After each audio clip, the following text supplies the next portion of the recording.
Today's a good day for a ride. In 2013, I didn't have any good days. I grew up around alcoholism and major depression. My father was an alcoholic, and his major depression led him to suicide. His brother had lost his life to suicide before that. I suffered my own depression and suicidal ideation early, right out of law school. I finally, in 1993, made my way into a psychiatrist's office, and it took a lot of courage to do that. Fast forward to 2012. Life stressors began to overcome me. They say that mental illness and genetics load the gun, and external stressors fire it. And that's what happened in my case.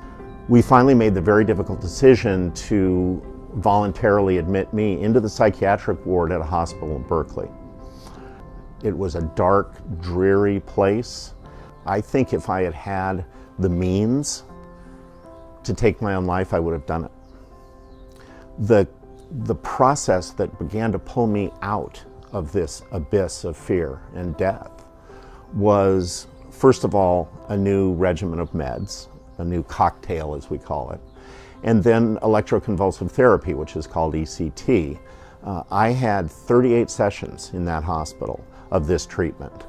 I went through a lot more therapy. I was in an inpatient facility for another 3 months during the summer of 2013.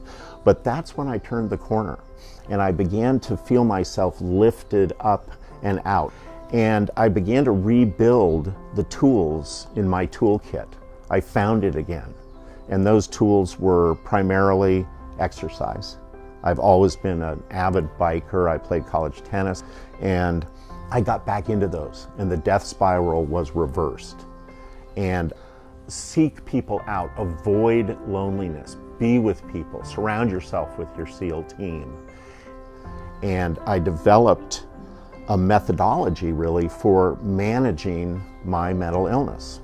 I am now 5 years sober. The sobriety started then, and I have gotten to the point where I am living essentially, in some ways, a new life. And what I've found in that blessed new life that I've been given, I have found what, it sounds a little bit overblown to say this, but I really feel as if I have been given a calling, and I'm pursuing that calling, and it's very simply to bring my message of hope and resilient recovery to other people. So in a business organization, there are a lot of people who are having fears, who are scared, who are working despite these issues, and you can't immediately see them.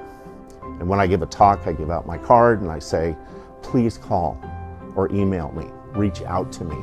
I'm there for you. And people come to me after the talks. They rarely speak out during a talk. It's career suicide potentially, but they come to me afterwards one-on-one and they find a safe space. And what they realize is, a lot of times, this is an illness, this isn't my fault. I can deal with this now. I'm not alone. So in a business setting, what I think I really offer to the business, to the enterprise, is helping to create a workforce that is able to live in the moment without regret about yesterday and without terror of tomorrow.